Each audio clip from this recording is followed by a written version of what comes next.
I'm really, really excited to introduce my second guest speaker. My last guest speaker was Ndidimule. We talked about was the agribusiness industry. I'm sure even if you were not in the agribusiness sector, you learned one or two things that you can plug into your business. Yeah, hey Nairobi, I see Nairobi coming in, that you could apply in your business. So likewise, even though we're looking at retail, I'm sure that Ijeoma's experiences, I'm sure you can learn one or two things from her successes and even her learnings, her challenges that you can apply in your business.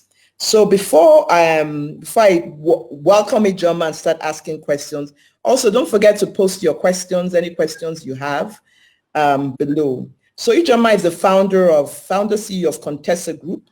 It's a leading Nigerian premium fashion and lifestyle retail group with headquarters in Lagos, founded in 2000. That's over 20 years ago. 20 years, with the first store expanded into other states in Nigeria. She believes that that great customer service has been pivotal to her referral-driven business growth. And we're going to talk more about that in terms of what has led to her growth through referral, particularly in a somewhat competitive industry. She is a graduate of pharmacy from the University of Bath. We're also going to find out how from pharmacy she's got into retail and why she did that. She's also taken several courses. She believes in expanding her knowledge. Lagos Business School, which enlightened her on the value of diversification. She expanded into Kids, Kontessa Kids, which focuses on children's fashion. Arsenal Ventures specializes in jewelry. Narakamichi is a franchise, so she has a franchise from Italy. And she also has a premium corporate gifts and ensembles and Motivo. She's also an investor, an advisor to technology startup, believe it or not. So even though in retail, she's also diversified into investing in tech startups. She has also been featured in the Women in Business and Management Inspire Me book as one of those who inspires others.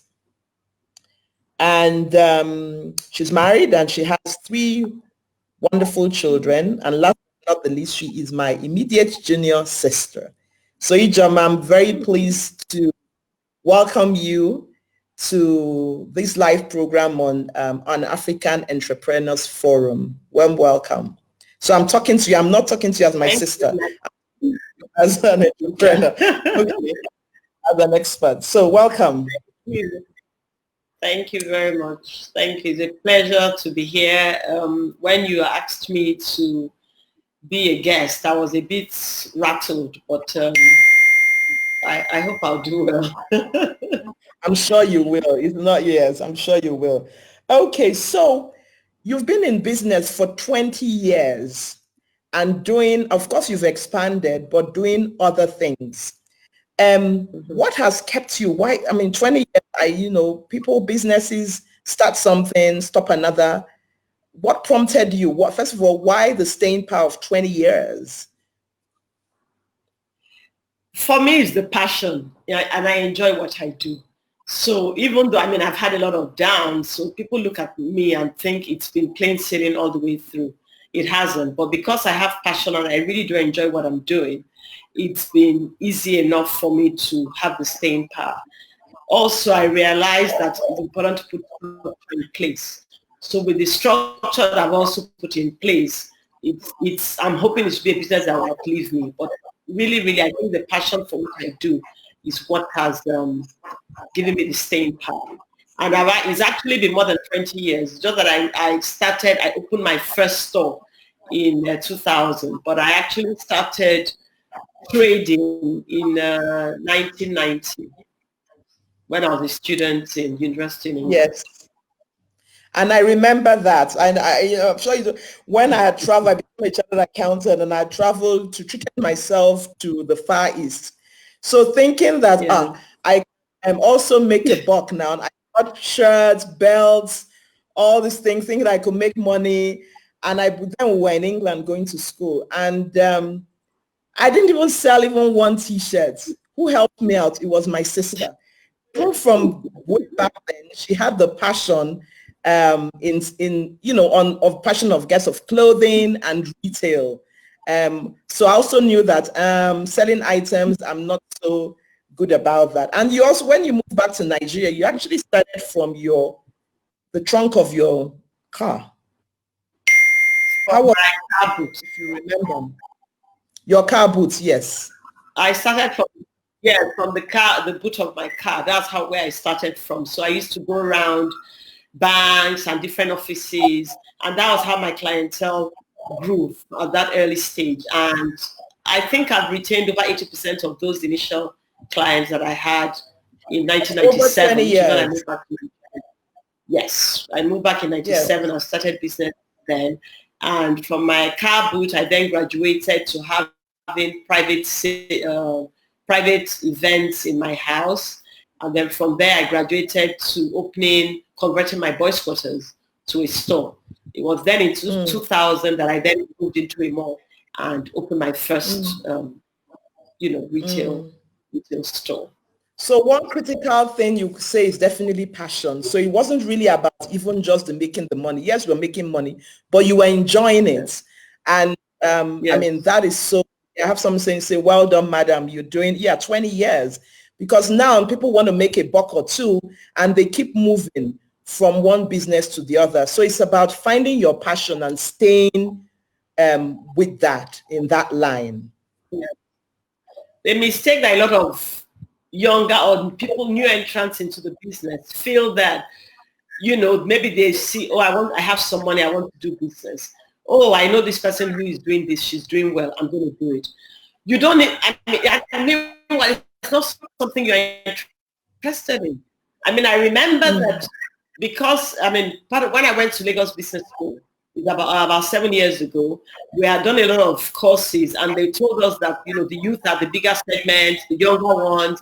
And that was when I decided to go into children's shoes after my program in Lagos Business School. I thought, okay, they are the future and there are so many of them. Why? And it's sort of related to my business. Why don't I do that as well? I didn't have the passion for children's shoes. So that's one of the things that I've done, which hasn't worked out quite well for me in terms of the returns on my investment. In fact, the location it occupies in the store is not paying its way because I don't have the passion for it. So I ignore it. I don't put in as much effort as I do.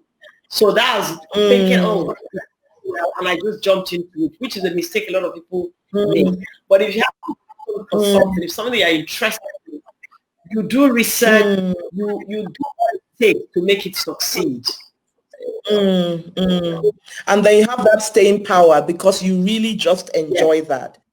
So thinking forward in terms of the vision, 20 years ago, did you have an idea of what this business would all be about? Could you see it? No. But when I started, it was like, okay, it's something, I have a store, every month I'll make money. And, that was how it was.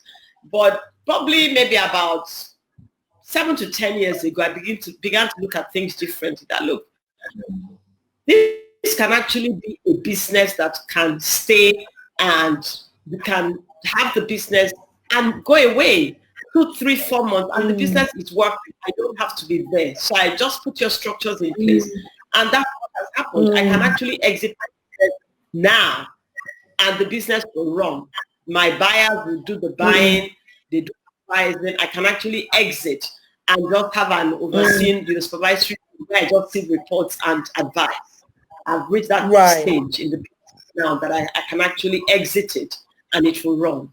So, but when I started it, that wasn't the intention.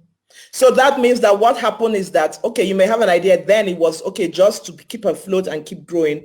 But the more you went into it and the more you got exposed and got education, then you knew that, oh, it's possible.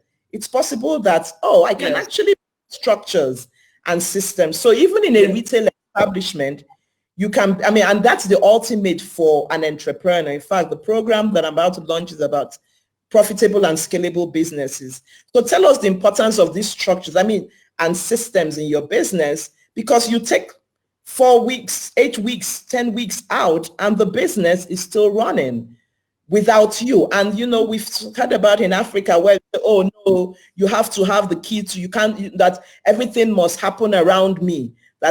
So tell us about how you've been able to build the business with the structures, and even your team, your employees, because those are the people that make a business scalable. I'll give you an example. I have a store in Port Harcourt, and I've had the store for 5 years. I've never seen it. And for those from Nigeria, Port Harcourt is about an hour's drive, and traveling is probably about 10 an hour's flying time. So an hour's flying time, an hour by flight, and driving is probably about 10 hours or so. Yes. And you said you've never been there. Wow. No, I've never seen the store. But I get weekly reports. My accountant goes, the sales manager goes. So I don't know what difference my going there will make, and that is the importance of structure. If you put your structures in place, it means that all the branches can replicate and run on the existing structure that you have. And if there are problems, you have dedicated team members who are there to sort the problems out. I like the manager of that store, I don't engage with her on a day basis. She has somebody she reports to. So putting structure, no matter how the business is, putting structure is very key. You have your standard operating procedures, you have your salary structure, even for you, the owner of the business. Don't assume that any money you make as profit is yours. Structure is very, very, very key. If you start putting in structure from an early stage, you'll find that you a lot better. Yes, it's absolutely key. But then also the people, because tell me, what's the longest employee, in terms of how long an employee has stayed with you? Tell me about that and what you do, because I hardly lose employees. In the last 10 years, I've retained probably over 90% of my staff. The staff that have left are people who have either relocated abroad to get married or had to move out of state to get married. So I treat my staff as members of the same family. My staff are involved in decision making. When we have to make a decision, we have a meeting, and their input is also valuable. I allow my staff as well to have relationships with their clients, such that they have a clientele base. Each person has their clientele base, and they manage their clients super efficiently. So, and I look after them. We have a very good, we're a team. So it's not as if it's a big boss and the staff down below and you just lord over them and dictate. Because a lot of times they are in the shop front. They know what's going on. They know what the customers want. So if you're able to allow them to give you feedback, whether and then criticism, you should be able to take that. And even if you still feel strong, you should be able to then to explain your decision without feeling insulted. The business without the staff is no business. Especially that I can leave the business to run on its own. So that business without the staff I have is it's as good as.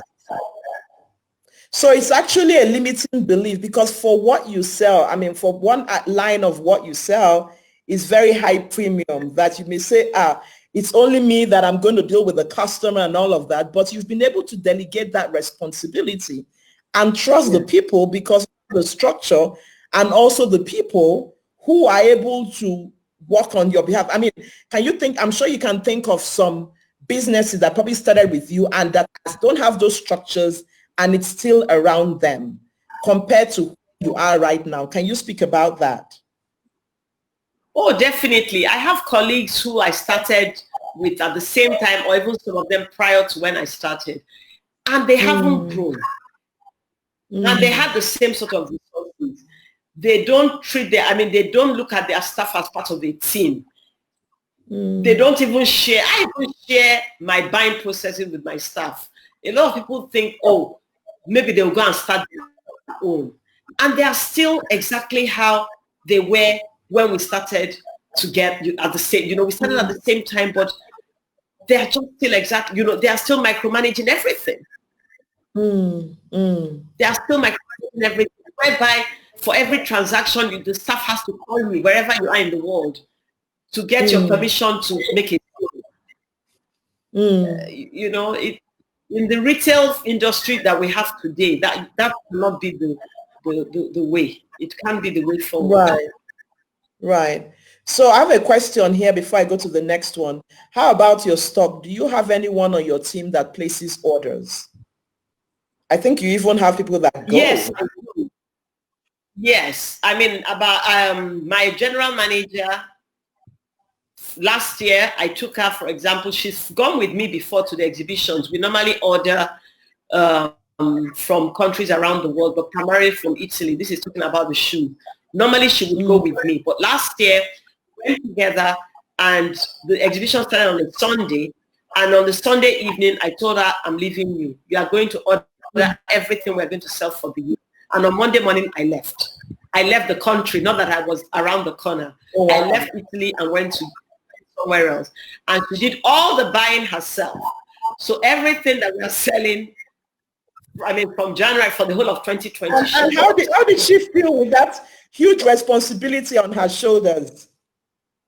She felt a bit, she was scared initially because she was sending me pictures. Is this okay? And I said, stop sending me the pictures. If you think if you're going to sell it, order it. And don't feel that if there's something we cannot sell, I'm going to blame you. I make mistakes myself. There are shoes that I've ordered that I thought were fantastic and it comes back and we don't even sell one. So don't feel bad, but that's the way of empowering her. And it then means that I can then, and she did a very good job. So it then means that I don't need to go to Italy again. She can do the buying. And then sometimes we add another member of staff who has proven herself to join her and both can do the buying. It's also an opportunity. You're exposing them. One of my staff who used to be in charge of the Narakamichi, the blouses I also ordered from Italy.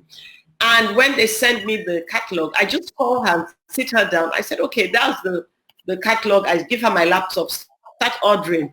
And she's like, Ma. I said, yes, you're the one that sells. I only order what I can wear. You know what the customers want. Order it. Yes. Just order it. But it also makes them feel good. It makes them feel that their voice is heard. It makes them feel like they're part of what is going on, that they're part of the success, and they are. Yes. And that's really when you talk about scaling your business, that's what it's about. Your people and your structural systems in place to grow. Okay, so I know that you also, you encourage a lot of other startups, those getting into the industry, even though it's very, very competitive. And what is your own philosophy around that? Those maybe who want, because you have like about 4 different lines, gift items and all of that. And you are a leader in those areas in Nigeria. But they are new entrants and it's very competitive. What's your philosophy around that? My philosophy is that the market is just too big. We're 200 million in Nigeria. In Lagos, I don't know how many. How many people can you actively serve to make all the money you need to make? The market is big enough. Share your ideas. And even if you don't share, if you are good on the internet, you will find what you're looking for. And then you now feel slighted that the person couldn't help you. The market is big enough. If you are working in what's God's chosen line, you will always succeed. No matter how many people there are. And then if you can collaborate with some of your peers in the industry. You go to some exhibitions sometimes where the minimum order quantity is a little bit too much for one person. Is it because of which you walk away from doing that order? Whereas you have a colleague who is also interested, you're in the same town, but your clientele base is completely different. And then you collaborate and bring in the same thing, and you're able to sell and make your money. A lot of people in the industry feel they should hold information. I don't think it's necessary. Shares, and then you even get respected for the fact that I'm willing to help. I mentor, with the Wombis, I get a mentee every year. And I'm happy to see, may not be related in what I'm selling, but they're all in the retail industry. And I'm always glad to see at the end of the year, there are testimonials about how I've been able to help them grow in their business. Right. So in fact, I'm distilling, because what I'm doing also is about distilling. And that's why I said that, yes, you may not be in the retail industry, but you can distill keys that you can apply to your own business. So I would call this really the abundance mindset, that the market is big for others. The more you give, and there's just something about when you give, it's like seed time and harvest time, right? You're giving. I mean, people in your industry, people asking for supplies, where you get your supplier information from, and you're giving them the information to go and order the same thing. I mean, and without feeling. The beauty of our business is that 3 of us can walk into the same company to order, and we'll order 3 different things because everybody's taste is different. Your market is different, even though you are in the same space. Your clientele base is different. You know, like now we're trying to go into e-commerce in a big way, and that is because we are trying to attract the younger segment, so that is the early entrants into the workspace, the millennials who are not keen on brick and mortar shopping. So we're trying to go into that space now so that we can expand that clientele base, you know. And with that, I'm also having to ask my peers who are already doing it, you know, how are you doing it? What are you doing? Do I need to put all my shoes online, you know, to get advice? And advice from them. So you also know the fact that you, you know, experience are still willing to learn from others. So it's all about continuous learning. Yes. And there's something you brought about, which is that you are in business for more than 20 years and you still retain some of your customers. What's your philosophy around customer service? Because obviously that must be a really major area, or really rather a major factor that has led to your rapid growth in the industry. I tell my staff that it's not our goods that are the key, it's the customers that are the key. You can have the best goods with 0 customers, and your customer service is what brings you the clients. It's not so much all the advertising you do. I mean, like I have one of the oil majors where I started 20 years ago with one client. Now I have well over 50 clients, and they've become in the same oil company.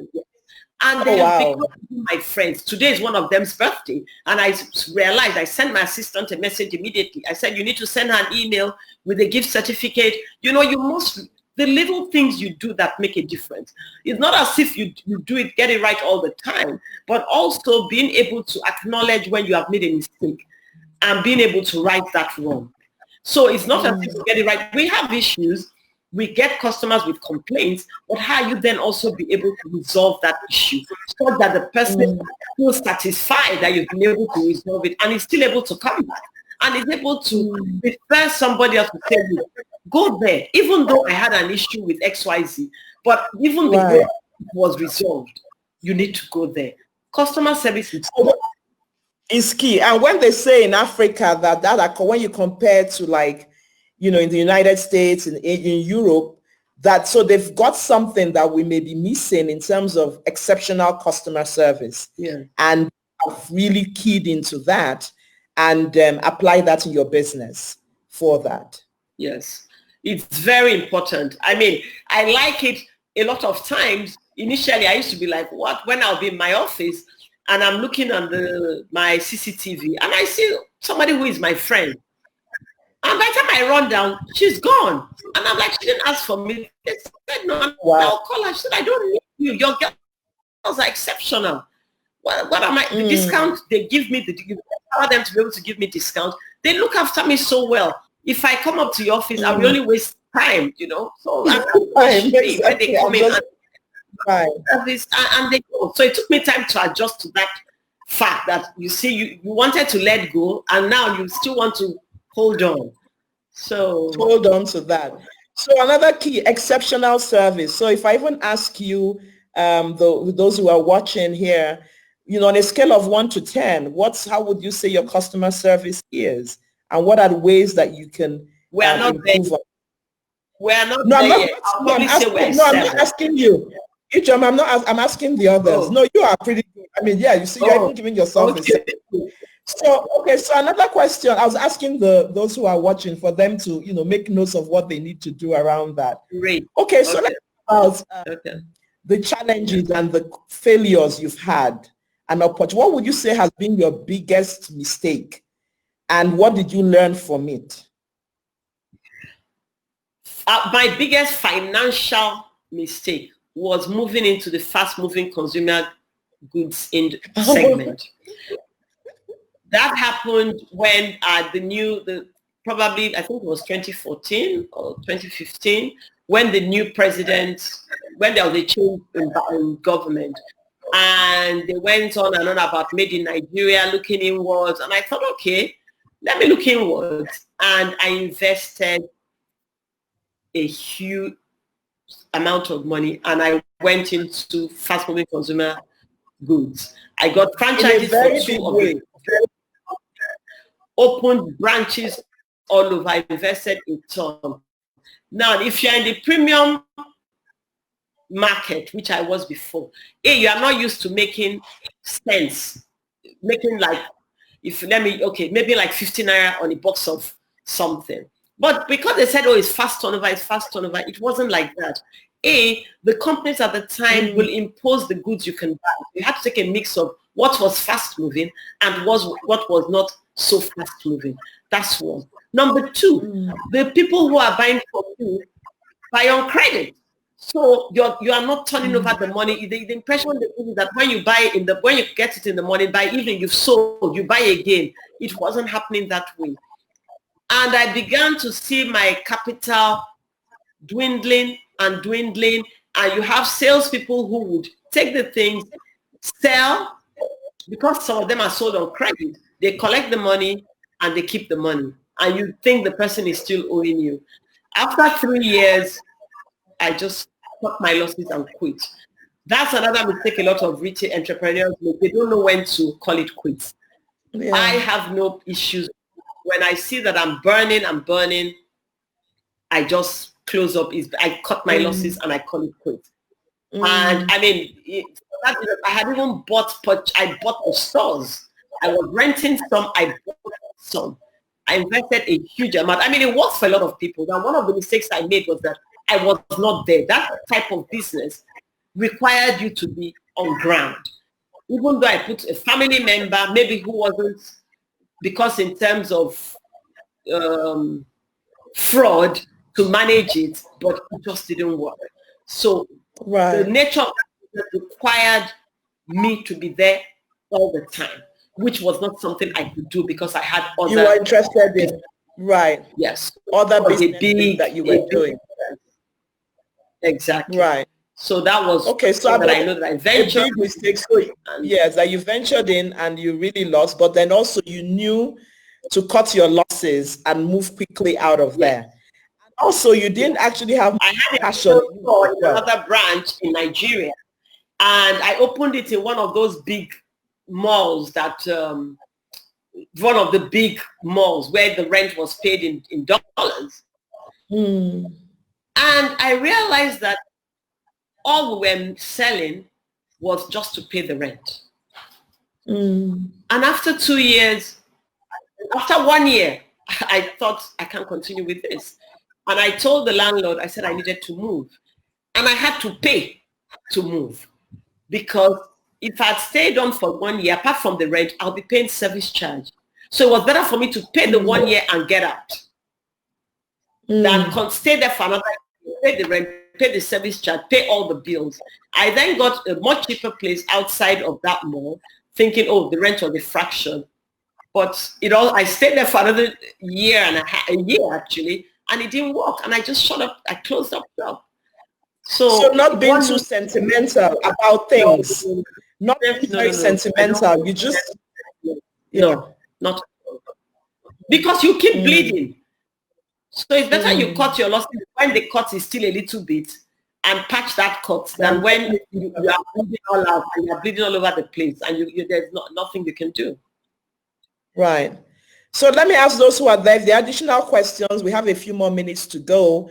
So if there are any questions or comments, please continue posting them. I'm seeing several comments. Thanks for your comments so far. So COVID-19 has changed things. Down.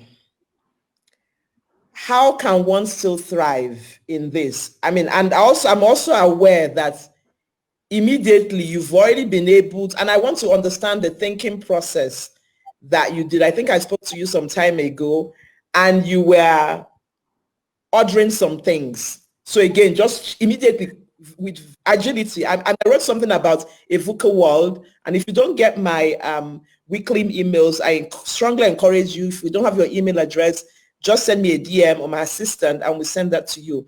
And one of those key things is being able to thrive in a VUCA world. And VUCA means a volatile, uncertain, complex, and ambiguous world where things are not very clear. And this is a VUCA world raised to power 10. But somehow people are still thriving, making money. And tell me what your experience has been and what you've been able to do through this period so far. Okay. Initially, we even shut up shop before the official lockdown. So I had closed a week prior, because I was worried that my staff coming to work, I didn't know the exposure. So I shut up shop. So I'm entering the 4th week now that all my stores have been closed. Wow. But then sitting at home, I began to think, okay, what are the needs? There are a lot of needs now. What can I do? I better refocus, because the fact that my retail stores are closed does not mean that I would not have any income coming in. So I began to think, okay, what is needed in my country? And that's when I started thinking, okay, it's not yet, we don't have a full-blown epidemic in Nigeria, but we need to start to protect ourselves. And then I began to think, okay, masks. I began to think of things that I need. So my advice is, when you are in a situation, don't just block out like, oh my God, I'm not making money. There are needs. Like, for example, again, like in Lagos or in Nigeria, there's a need for food. People are stuck at home. People who are cooking are making it. People who are cooking and delivering, even delivery service. Because if you are able to move around, if you are delivering food or medical supply, you can do well. And then now with the relief packages, individuals are giving out. People are redistributing, resizing, getting big bags and turning them into smaller bags. There are opportunities. So when you are in a crisis situation, don't look at the downside. There is an opportunity in everything. Just sit back, survey what is going on, and start thinking, what opportunities are there for me at this time? Even if it's a temporary opportunity, it may not end up being permanent. But what opportunity, what can I seize on? Is there for me? Can I collaborate with somebody? For example, if I cannot cook, I can cook, but I have the contacts. Okay, can I collaborate? I'll get the others in. Let's find a way. There are opportunities even in this time we are at home. There are opportunities. So it's really think, and also not have that. You are somebody who does premium, you do high-end things, right to the highest, but you've been able to think of the needs immediately, and you are now looking at supplying masks and food and all of that. So, it's not that, for example, there are a lot of things I'm doing that I'm not monetizing in terms of helping those in need. It's very fulfilling to me. Rather than being stuck at home every day, I've been able to, every week I'm going out, I'm finding communities, and I'm getting donations. Today, what blew my mind, I don't know the company. They called me, maybe they saw my post or what I've done on Facebook or Instagram, and they offered me almost 200 bags of flour. Each one is 25 kilograms. I don't know the company. I don't know who owns the company. And they've delivered it to where I'm going to be happy. So it doesn't, even if you're not monetizing what you're doing, but don't sit back and just wallow in self-pity. There are things that you can do. Look for where you can serve. You can volunteer somewhere, and that volunteer or another opportunity would come your way. So don't just wallow in self-pity. Again, I'm hearing you, the abundance mind. Again, I'm hearing that abundance mindset again of an entrepreneur, of a true entrepreneur, looking for needs, right? Yes. Okay, you are stuck at home. How can you help? So again, I'm asking, members of the African Entrepreneurs Forum, what are you doing to support your neighborhood? And it doesn't have to be so big, but very little things now, even if it's just one person and helping the person in the skill, the service that you have for that. Okay, so but another thing though is that you were able to move because obviously you had resources, you had funds to be able to order immediately. So you sat at home, what can I do? Instead of sitting at home, yes, you are doing high-end things, not looking in that. You try to identify where the needs were. Were you concerned that what if I ordered all these things and they don't sell? What do you do? I mean, that's a risk. How do you assess your risk? I take risks. I take so many risks. I mean, my business started from a risk. In 1990, I said I went on vacation to the US and I was driving down with my cousin from Ohio to Philadelphia, went to New Jersey. And we passed this place and I said, wait. And it was a Tommy Hilfiger, it's a brand. They are outlets. And I said, let's go back. And my whole money for the holiday, I spent it buying shirts. I had no clue who would buy it. I had no market, but the whole money I took on vacation, I think I bought 40 shirts or 30 shirts at the time. And I went back to London and I made a kill. So my first business opportunity was a risk. I didn't know risks. You just had a maybe that's and yes, I just had a sense that let me try. And so I'm not saying everybody should take such risks. And even if you are taking risks, you can take small risks so that if you are burnt a little bit. But if you don't take risks, you may not make it big. If you keep taking only very, very little risks, chances are your return will also be very, very, very little. I take risks. That I know. I'm a known risk taker. Even though your fingers have been burned severally, you still continue because obviously big in some. Yeah. That's yes. I definitely, but I take it. I mean, for this one I've just done, for this COVID-19, once I did my sums and I thought, okay, the worst that will happen is that I will turn over exactly. That's your wait, so your sums, that's your calculations and all that, right? When I did my calculation, did my costing and everything, I said, okay, what's the worst that will happen? The worst that happens is I'll get back exactly what I put in. But I've been busy and it excites me. So that's the worst that will happen, that exactly what I put in, I will get back. As in, I will not make it loss, but I won't make it profit. So let me go ahead and try it. And try it. Yeah. Yeah. But if I don't try it, I wouldn't know. Yeah. So let's move to in the area of finance, because I was saying that, okay, well, you were able to consider expand, okay, what should I do? Because you do have some reserves, because for somebody who doesn't have, they have the idea, but you don't have the reserves. How have you been able to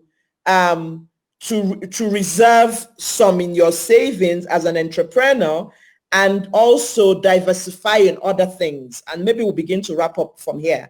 If you have any other questions, we're wrapping up very quickly at this one and the final question. With my finances, I'm extremely disciplined, very disciplined. So every month from my salary, I put aside. Every year from my businesses, I pull out. I don't keep reinvesting. So I pull out every year. You pull out something. I pull out some money. I take out some money out of the business. I don't keep reinvesting the money, because if the business has done well and at the end of the year, the business has made a profit, I can take out some of the profit, and that's how come I've been able to diversify. And that's how come also I've been able to have savings such that if I have a need like this time around, I had some opportunity. The opportunity arises, you are not scratching. So I find that a lot of entrepreneurs take everything, they keep plowing everything. How then do you know if you're doing well? At the end of the month, at the end of the year, do you actually do a P&L to see if the fact that money in the account does not mean that you are doing well? Yeah. If you are doing well, you should declare a profit. If you declare a profit, then you decide, okay, do I want to plow this profit back into the business? Right. Or do I want to put it aside? Do I want to fix it? Do I want to diversify, buy shares, or do something else? Put it in bills. What am I doing with this profit? Don't plow everything back, except maybe you have an urgent need and you now need to plow it. But when you plow it, when the need has been actualized, take it out again. Absolutely. I mean, and that's, that mindset. And also, again, it's also having a big company mindset where they declare, profit and you take out something. So being able to do, I have a question from here. I mean, I guess those who are watching are really, I mean, it's just a lot of questions and our time is also fast spent. How can someone with little or no capital, how can they get started? The thing is, a lot of people who are starting dream too big. I know how much I started with. But people dream big, start small. Even if you don't have, start small. It depends on what your business idea is, but start small. And if it's something that is such a fantastic idea, then your first part of family and friends. There's no bank or a lending house that will give you money on just your idea if you don't have any capital. So if your idea is so fantastic, then your first part, of course, should be family and friends, but start small. Right. If you know you don't have any capital, you have a good idea and you want millions in double digits, it's not realistic. At such a short time. You've done 20 years, 20 years and more.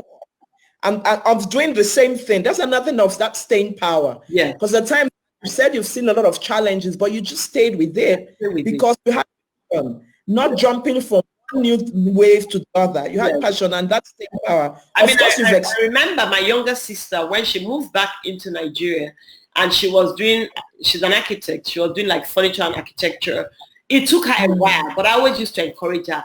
Stay, this is what your passion is. Stay there. Your break would come. She went and it was tough. And she could have moved away from it. But she stayed there and now she's reaping the dividends. Stay. Your passion. Yeah. You will just stay in it. You need just one break. And that break would open up so many doors for you. Yes. I'm definitely realizing that. Networking is also key. Networking is also key. Okay, networking. Yes, you get a lot of ideas when you network, which is why it's always good to attend as many seminars as you can. Some of them are even free, but when you network, you're able to share ideas and you meet people and you never know, maybe the person that is going to help you is waiting for you at the next seminar that you need to attend. Absolutely. Okay, so final words. What would top three things that are that just makes you keep going? What would you, and then any final words to the community? Okay, final words to the community in this time is that everybody should be calm and know that what is happening now is only for a season. We're all going to come out of it.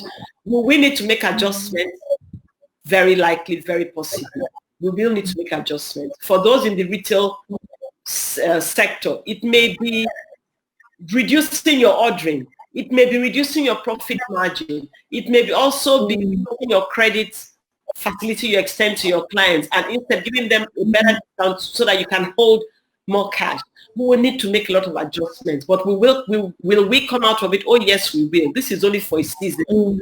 But don't be despondent. Don't be fearful. We will come out of it and you will go back to your businesses. Your businesses will open. Your businesses will thrive. And at the end of the day, maybe it's for you to change one or two things about your business. Now is the time to look forward and see what areas can I make some adjustments to in my business so that after I know that my business will blossom, everybody will grow. So that will be my final words. And then my top three things will also be that keep your passion ignited. Ignited. Put I some. have to ask you another question. I'm going to ask you another question. How do you ignite your passion? We're not going to end here, but No, I'm sure you can see that my passion is always, I always get excited when I'm doing when I'm talking about my business. It's something I enjoy doing. I can wake up in the middle of the night and I'm just thinking, looking at pictures. I just like what I do. Even though my core is not what I trained to do, but I like what I'm doing. So if you like what you do, look at it as work per se. You look at it as something that you're enjoying that is bringing you income. Right. Okay, sorry, I cut you off. So one was around that, your passion, igniting your passion. I really love that statement. And somebody said, hello, sisters. Someone from Ghana. Yeah, we're sisters, but we're not talking as sisters. We're talking as entrepreneurs. Okay, so what was the second and the third? Sorry, I cut you. I hope I've not lost your train of thought. In terms of like your top three. That one should another thing is that one should increase your knowledge. Don't think that you know it all, or just think that because maybe you are buying and selling or doing a small business that you cannot gain or garner knowledge from mixing with people. Share your knowledge. You will get a lot back. And then empower your staff. Empower your staff to be able to make suggestions. That little thing that you need to grow your business, that idea may come from your staff. So don't look down on them. Treat them as equals. Let them have a place on the table as well to share their own knowledge, to give you feedback, because they're the ones that directly interface with your clients. So don't look down on them. And then always, always appreciate your clients, because without them, you don't have a business. Absolutely. I mean, you've just wrapped it up. Not that I'm saying, I'm not saying because you're my sister, but this has been an amazing session. Thank you for sharing so much. Some comments, love what you do, enjoy doing it. Lots of hearts here from the comment. I'm not sure you're seeing the comments, right? I can't see that. Yes, I am. Okay, yes. Yes, okay. So thank you so very much, Ijeoma. Thank you for this time. Thank you for sharing your experience with the community. Thank you for sharing your challenges, your learning. And I hope everybody got one thing or the other from this session. I hope you were impacted in one way or the other. Thank you very much for having me.